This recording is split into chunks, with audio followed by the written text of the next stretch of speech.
What relative's weight gain turned out to be evidence of something much darker? My cousin Autumn gained 80 pounds in 6 months while living with our aunt and uncle, and nobody in the family questioned it until I showed up unannounced on a Saturday morning in October and saw what they'd done to her. Autumn had always been athletic and health conscious, running track in high school and eating carefully because she had family history of diabetes. When I last saw her at Christmas, she weighed maybe 130 pounds and could run a 5K without breaking a sweat. Now she sat slumped on the living room couch in stained sweatpants, her face bloated and expressionless, her body transformed into something unrecognizable. She looked at me without apparent recognition when I said her name, her eyes glassy and unfocused behind puffy eyelids. My Aunt Diane rushed into the room and positioned herself between us, explaining too quickly that Autumn was going through depression and the medication made her gain weight. She said this casually, smiling that tight smile she used when lying, and I knew immediately something was profoundly wrong. I'd driven 4 hours from my apartment in the city to visit Autumn because she hadn't returned my calls in 3 months.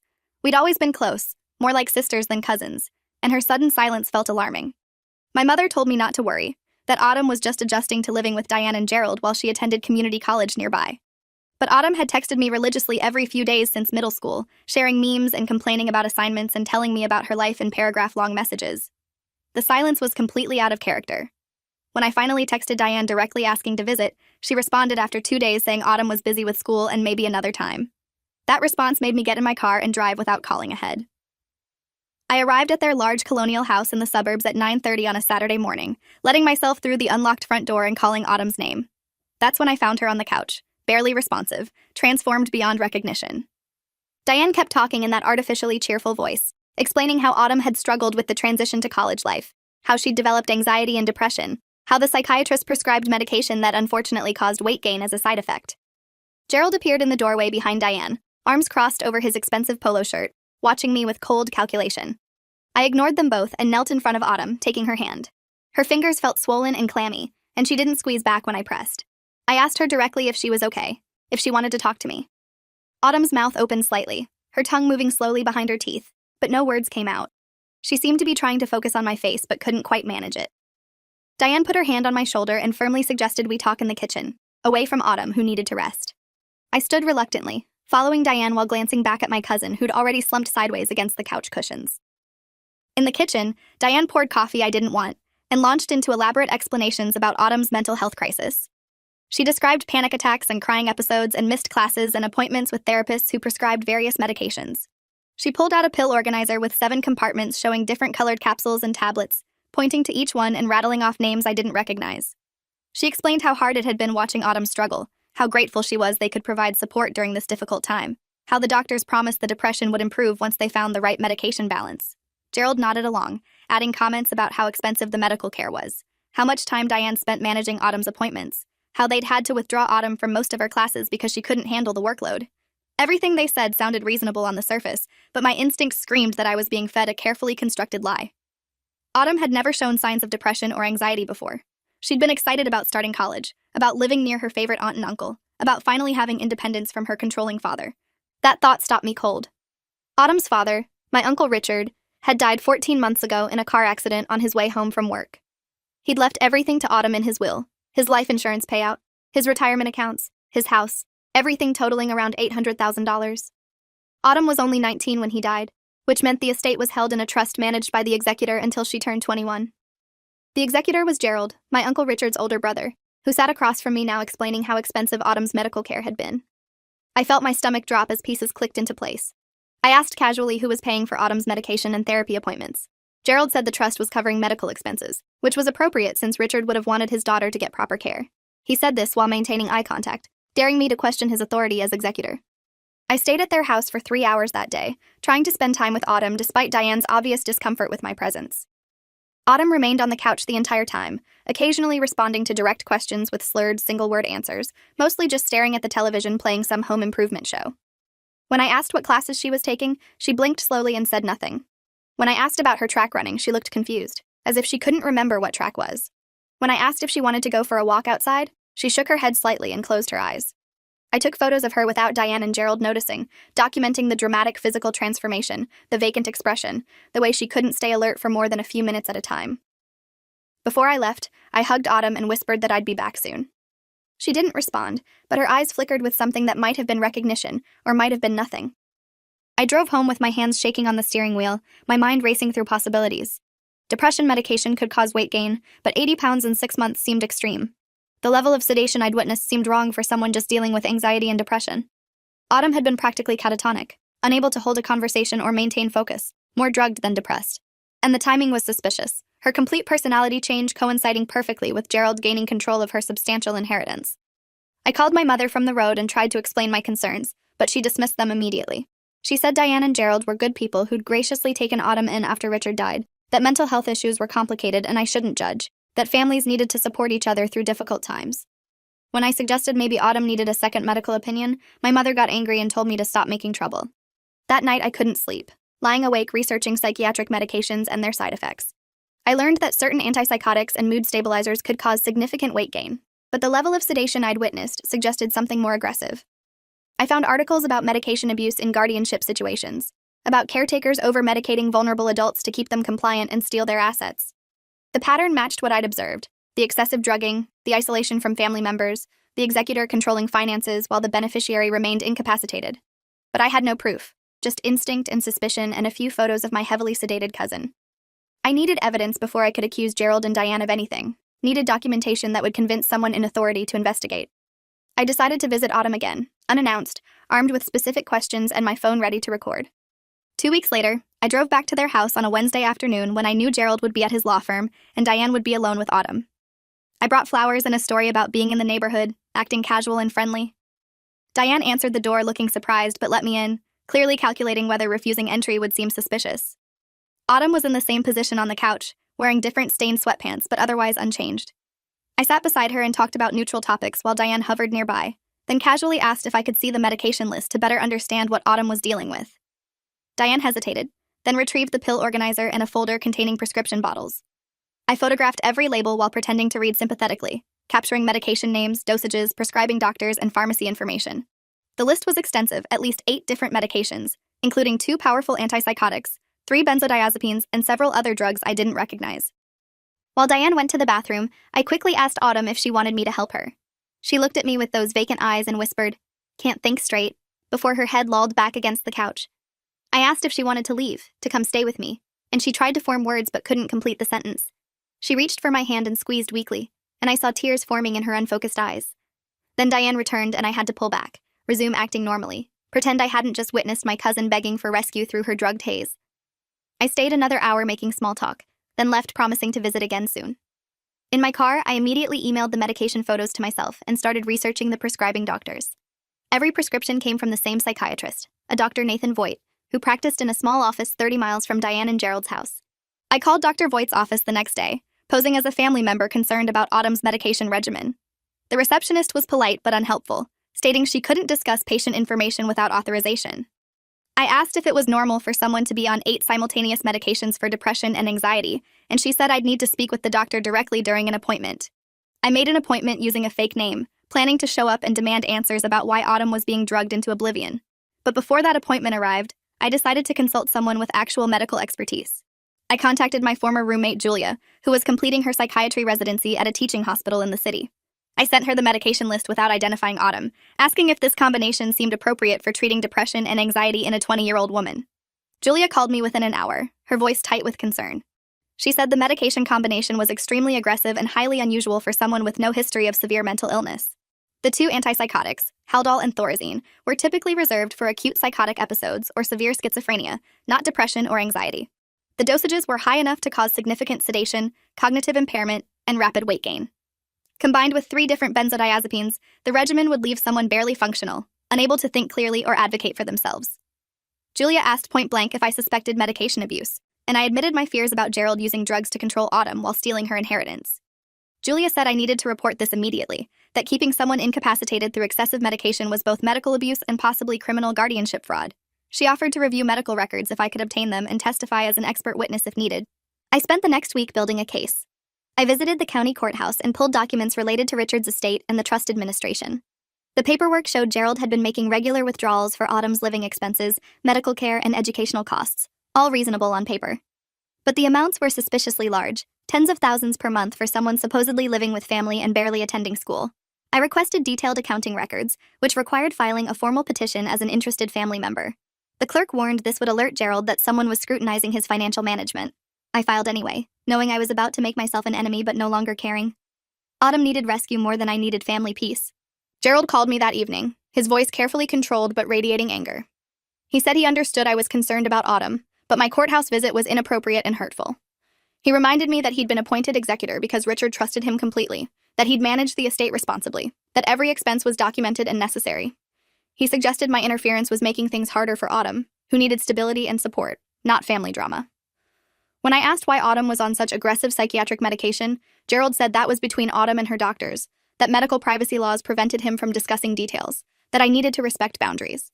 I asked when Autumn would be well enough to return to school or see other family members, and Gerald said her recovery timeline was uncertain, potentially years depending on how she responded to treatment, years of being drugged and isolated while Gerald depleted her inheritance.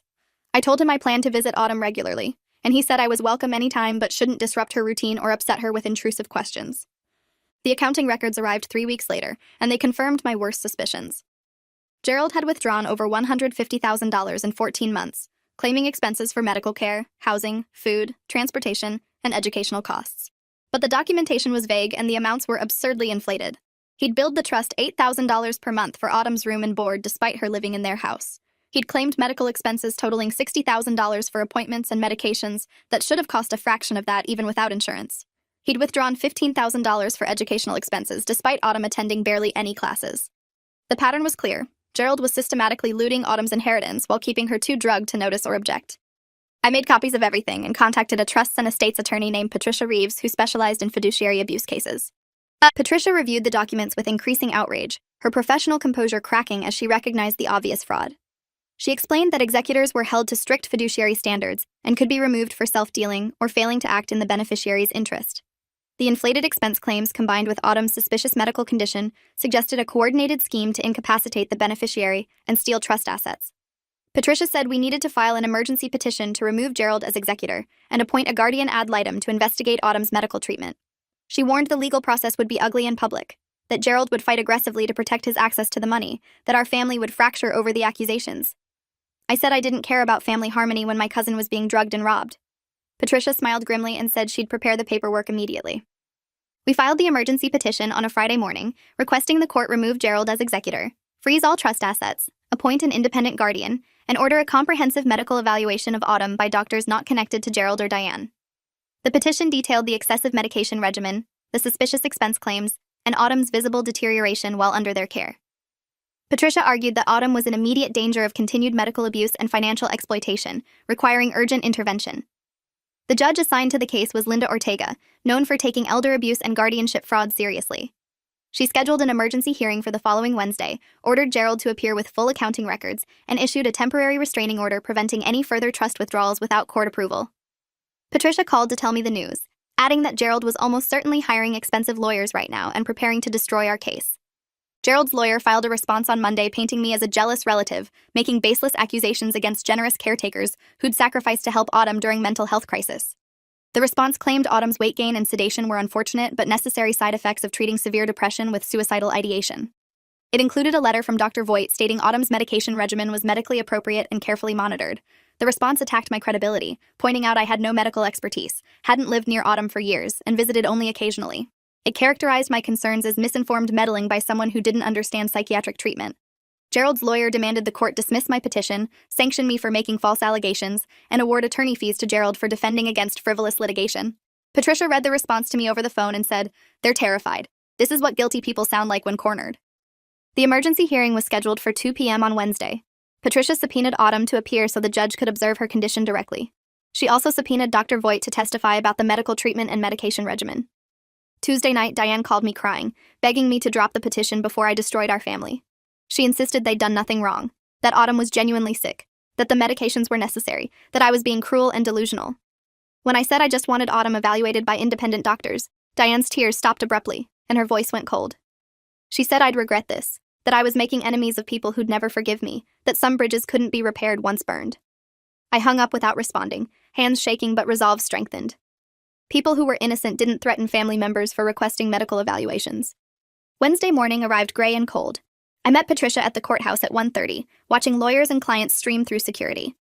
Gerald arrived at 1:45 with his attorney, a sharp-featured man in an expensive suit who ignored me completely. Diane came 10 minutes later looking haggard and angry. At 1:55, a transport van pulled up and 2 attendants helped Autumn into a wheelchair. My heart stopped when I saw her. She'd gained more weight since my last visit, her face bloated almost beyond recognition, her body swollen and shapeless under a loose dress. She stared straight ahead with dead eyes, drool collecting at the corner of her mouth, completely unresponsive to her surroundings. The attendants wheeled her into the building and up to the courtroom, parking her wheelchair at the defense table next to Gerald's lawyer. She didn't acknowledge anyone, didn't react when Gerald touched her shoulder, didn't seem to know where she was or why. Judge Ortega entered promptly at 2 o'clock, took one look at Autumn slumped in the wheelchair, and her expression shifted from judicial neutrality to barely concealed shock. She asked Gerald's lawyer if this was the young woman in question, and he confirmed it was. Judge Ortega asked Autumn directly if she understood why she was in court, and Autumn didn't respond at all. The judge repeated the question louder, and Autumn's head turned slightly, but her eyes didn't focus. Judge Ortega's jaw tightened and she said, "We're going to get to the bottom of this right now." She ordered bailiffs to arrange for immediate medical transport to the county hospital for comprehensive evaluation by the emergency medicine team and psychiatric consultants. Gerald's lawyer objected strenuously, arguing this violated Autumn's medical privacy and exceeded the court's authority. Judge Ortega cut him off, stating that when someone appeared before her court in this condition, she had both authority and obligation to ensure their welfare and determine if they could participate meaningfully in legal proceedings affecting their interests. Dr. Voigt testified next, and Patricia's cross-examination was surgical. She asked him to explain why Autumn required 2 different antipsychotic medications typically used for schizophrenia when her diagnosed condition was depression and anxiety. Dr. Voigt claimed she'd developed treatment-resistant depression with psychotic features requiring aggressive intervention. Patricia asked when Autumn had been hospitalized for psychosis, and Dr. Voigt admitted she hadn't been hospitalized, that outpatient treatment seemed sufficient. Patricia asked if he'd tried less sedating medications before prescribing Haldol and Thorazine at high doses, and Dr. Voigt said Autumn's uncle reported she was a danger to herself, requiring immediate aggressive treatment. Patricia then revealed she'd obtained Dr. Voigt's prescribing records through subpoena. In the past 5 years, he'd prescribed antipsychotics to 47 patients, and 43 of those patients were elderly individuals in guardianship situations, or young adults whose finances were controlled by family members. The pattern suggested Dr. Voigt specialized in medicating people into compliance for caretakers who wanted them incapacitated. Dr. Voigt's face flushed red as Patricia walked through his prescribing history. She showed how his practice derived most of its income from a small number of families who brought multiple vulnerable relatives for treatment, how his medication regimens were consistently more aggressive than standard psychiatric practice, how several of his former patients had died from complications related to excessive medication. She asked if Gerald paid him in cash for Autumn's appointments, and Dr. Voigt confirmed cash payments totaling thousands of dollars. She asked if he'd performed baseline medical tests before prescribing, if he'd monitored Autumn for dangerous side effects, if he'd documented clinical justification for the aggressive medication combination. Dr. Voigt's answers became increasingly evasive. Judge Ortega interrupted to ask directly whether Dr. Voigt had concerns about prescribing this medication regimen to a previously healthy 20-year-old woman. Dr. Voigt said he'd relied on the family's reports of Autumn's mental state and trusted their assessment. Judge Ortega said that sounded like negligence at minimum and potentially criminal conspiracy. The hospital evaluation results arrived via fax during the hearing's afternoon session. The emergency medicine team reported Autumn was severely oversedated with dangerous levels of multiple psychiatric medications in her system. Her cognitive function was profoundly impaired. She showed signs of drug-induced Parkinsonism, her liver enzymes were elevated suggesting organ stress, and her vital signs indicated her body was struggling to process the chemical load. The psychiatric consultant found no evidence of underlying psychosis, schizophrenia, or severe mental illness that would justify the medication regimen. Autumn was able to communicate when the drugs began wearing off, stating she felt confused and trapped, that she didn't understand why she couldn't think clearly, that she wanted the medication to stop. The doctors recommended immediate discontinuation of all antipsychotics and benzodiazepines under medical supervision, with gradual tapering to prevent withdrawal seizures. They stated unequivocally that continuing the current medication regimen would cause permanent cognitive damage and potentially death. Judge Ortega ordered Autumn admitted to the county hospital immediately for medically supervised drug withdrawal and comprehensive evaluation. She removed Gerald as executor and trustee, appointing a professional fiduciary with no family connections to manage the estate. She froze all trust assets pending full accounting and investigation. She issued a restraining order prohibiting Gerald and Diane from contacting Autumn or interfering with her medical care. She referred the matter to the district attorney's office for criminal investigation, citing probable cause for financial exploitation of a dependent adult, medical abuse, and conspiracy to commit fraud. Gerald's lawyer argued these actions were excessive and prejudicial, that Gerald had acted in good faith based on medical advice. Judge Ortega said good faith didn't explain why Gerald had withdrawn $150,000 in 14 months while keeping Autumn drugged into oblivion. that the evidence suggested calculated exploitation, and that criminal prosecutors could determine whether charges were warranted. No, Gerald and Diane left the courthouse without speaking to anyone, Gerald's face red with suppressed rage, Diane crying into her hands. I stayed with Patricia while she coordinated with hospital administrators and the newly appointed fiduciary. The professional fiduciary, a woman named Karen Stoltz, had decades of experience managing complex estates and had worked on multiple fiduciary abuse cases. She promised to conduct a thorough audit of all trust transactions and recover any improperly withdrawn funds. She asked if I'd be willing to maintain contact with Autumn during her recovery, to serve as a family connection while she rebuilt her life. I agreed immediately, grateful someone was finally protecting my cousin after months of being drugged and stolen from. I visited Autumn in the hospital the next day. She was in a private room in the psychiatric unit, monitored constantly during the medication withdrawal process. She looked terrible, her body shaking from withdrawal symptoms, nausea making her vomit every few hours, anxiety spiking as the drugs left her system. But her eyes were clearer than I'd seen in months. She recognized me immediately and started crying, reaching for my hand and squeezing hard. She said she didn't understand what had happened to her, that one day she was fine and the next she felt like she was underwater, drowning in fog, unable to form thoughts or remember things. She remembered Gerald and Diane giving her pills every morning and night, remembered feeling increasingly tired and confused, remembered gaining weight rapidly but being unable to care about it or do anything to stop it. She said she'd tried to refuse the medication once and Gerald had threatened to have her committed to a psychiatric facility if she didn't cooperate with treatment. Over the next week, as the drugs gradually cleared from Autumn's system, her personality returned in pieces. She started speaking in complete sentences, asking questions about what had happened, remembering more details about the past 14 months. She described how Gerald had convinced her to move in with them after Richard died, promising to help her through grief and college transition. For the first few months, things seemed normal. Then Gerald started talking about how worried he was about her mental health, suggesting she seemed depressed and should see a therapist. When Autumn said she felt fine, Gerald insisted she was in denial about her grief, that Richard's death had traumatized her more than she realized. He scheduled the appointment with Dr. Voigt without asking, drove her there, sat in the waiting room while she met with the doctor. Dr. Voigt spent 15 minutes talking to her, then prescribed antidepressants and anti-anxiety medication, saying it would help her process her loss more effectively. The medications made Autumn feel foggy and tired, but Gerald said that was normal initially. After a few weeks, Dr. Voigt increased the dosages and added new medications, saying Autumn wasn't responding adequately to treatment. Each appointment resulted in more pills, stronger doses, additional drugs to counteract side effects from the original medications. Autumn tried to object, saying the drugs made her feel worse, not better, but Gerald always overruled her concerns. He told Dr. Voigt that Autumn was resistant to treatment, that she had poor insight into her mental state, that she needed more aggressive intervention. Dr. Voigt wrote prescriptions accordingly. Within 4 months, Autumn was taking 8 different medications and could barely function. She dropped out of classes because she couldn't concentrate. She stopped running because the drugs made her exhausted and dizzy. She stopped calling friends because she couldn't follow conversations. She stayed on the couch all day watching television, too drugged to do anything else. Diane controlled when Autumn took her medication, standing over her while she swallowed pills morning and night.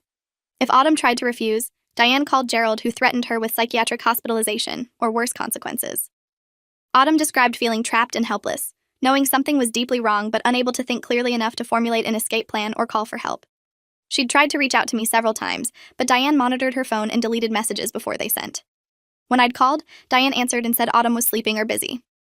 The isolation was complete and intentional. Gerald and Diane had systematically cut Autumn off from everyone who might notice her deterioration or question her treatment. They'd created a perfect scenario for exploitation, keeping her drugged and compliant while they drained her inheritance month by month. The district attorney assigned to the case was a woman named Rebecca Choi, who specialized in financial crimes and elder abuse. She interviewed Autumn extensively, recording detailed statements about the forced medication, the threats of hospitalization, the progressive deterioration of her physical and mental condition. She subpoenaed Gerald's financial records, bank statements, credit card transactions, and trust accounting documents. What she found was damning.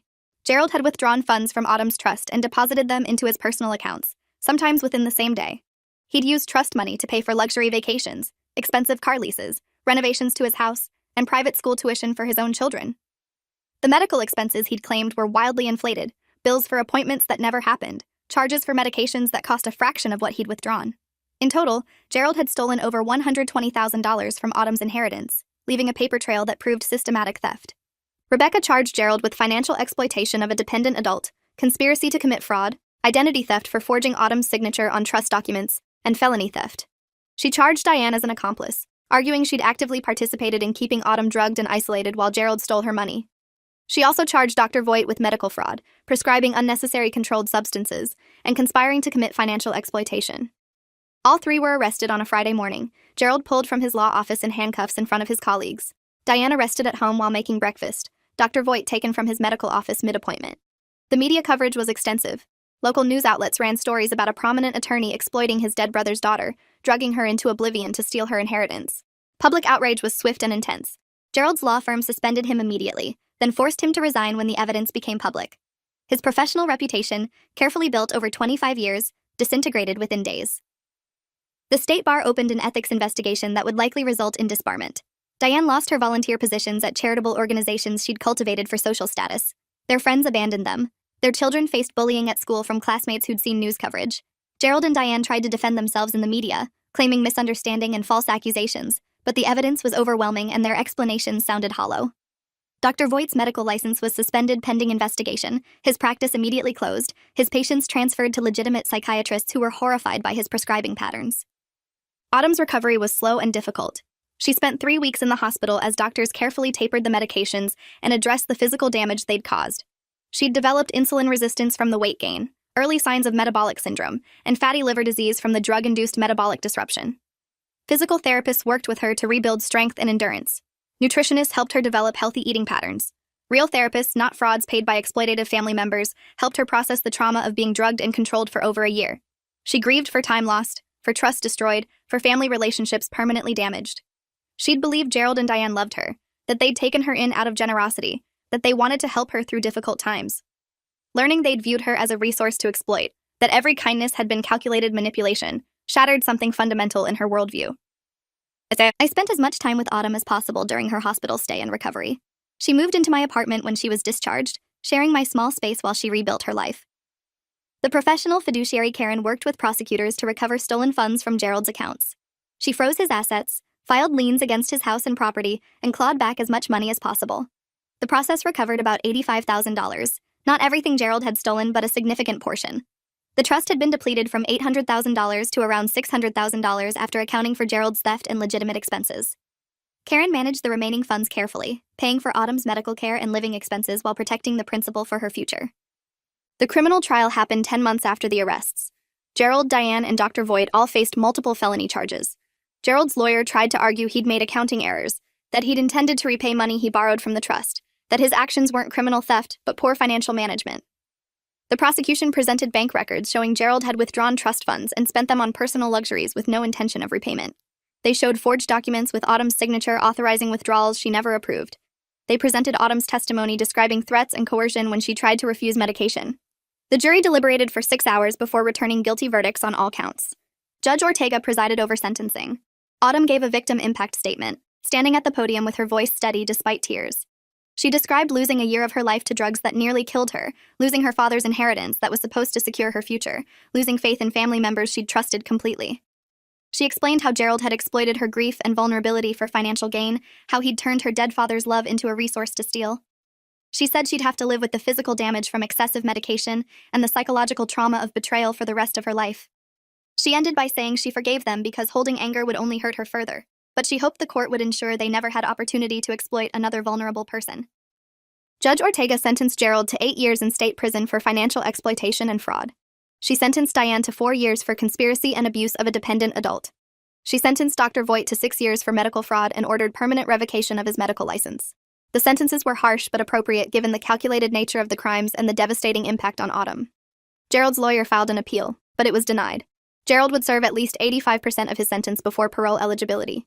His children would grow up visiting their father in prison, living with the shame of what he'd done. Diane's children faced the same future. Dr. Voigt's medical career was over permanently, his professional legacy destroyed. Autumn returned to college the following fall, enrolling at a university near my apartment. She'd lost weight gradually through healthy eating and resumed running, her body slowly returning to its natural state as the medication damage healed. She changed her major to social work, wanting to help other vulnerable people avoid exploitation. She joined support groups for survivors of financial abuse and medical trauma. She testified before the state legislature about guardianship reform and the need for better oversight of executors and trustees managing assets for vulnerable beneficiaries. Her testimony helped pass new legislation requiring regular judicial review of guardianship arrangements and mandatory independent medical evaluations when medication regimens changed significantly. She turned her trauma into advocacy. 3 years after Gerald's arrest, Autumn graduated college with honors. I sat in the audience watching her walk across the stage, this time at a healthy weight, Clear-eyed and confident, transformed back into the person she'd been before drugs and exploitation nearly destroyed her. She'd rebuilt her life from devastation, survived calculated cruelty from family members who should have protected her, and emerged stronger than before. The inheritance that remained, managed carefully by Karen, provided security for Autumn's future. She used a portion to fund a scholarship for young people who'd survived familial exploitation, ensuring Richard's legacy would help others in his daughter's name. Karen eventually transferred management of the trust to Autumn when she turned 25, satisfied that she was capable and responsible, that the person Gerald had tried to incapacitate permanently was fully restored. Our extended family never recovered from the fracture. Gerald's conviction and imprisonment, Diane's obvious guilt, the public revelation of their crimes, created divisions that couldn't be repaired. Some relatives believed Autumn had overreacted, that family disputes should stay private, that sending Gerald and Diane to prison was excessive punishment. Others, once they understood the full extent of the abuse, were horrified and supportive. Family gatherings became impossible, alliances and resentments dividing people who'd once been close.